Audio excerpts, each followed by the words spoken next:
We have an announcement finally on whether cell phones cause cancer. It's something that could affect all of us and our children. Scientists from the World Health Organization have been reviewing studies for the last week or so. I want to bring in our senior medical correspondent, Elizabeth Cohen, who joins us live with the findings. Essentially, what did they find? The World Health Organization says that the radiation from mobile devices like cell phones is a possible carcinogen to humans.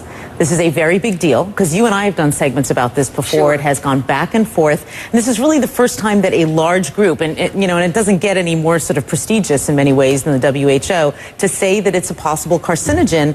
It puts it in the company of several other kinds of things. And so I want to tell you what it is, and I think that might give people an idea of what we're talking about. It puts it in the company of things like lead is also a possible carcinogen, according to the WHO, as well as engine exhaust and chloroform.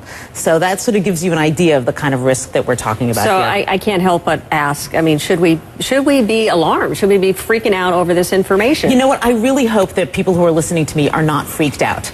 For two reasons. One, they won't do the right thing, and we'll talk about what the right thing is in a minute. And two, they'll panic, and that's kind of silly because all these years we've been on cell phones and holding them to our heads, which is Right, what we're talking about as being bad. That's done. You can't do anything about that. And if you're on the phone right now, you don't need to drop it. You know, it's not that kind of a carcinogen. It's a kind of a carcinogen, or allegedly, possibly, that would build up over time. One phone call, doctors tell me, is not going to give you cancer. So what should we be doing? With this new information, what on earth should we be doing now? We are so lucky that there is something that we can do, because a lot of medical problems we can't, but we're lucky that there is something, and I am holding it in my hands right now. You use a device to keep that phone away from your head. Okay, I'm going to make it very simple. This is what experts that I talk to don't want you to do. This radiation is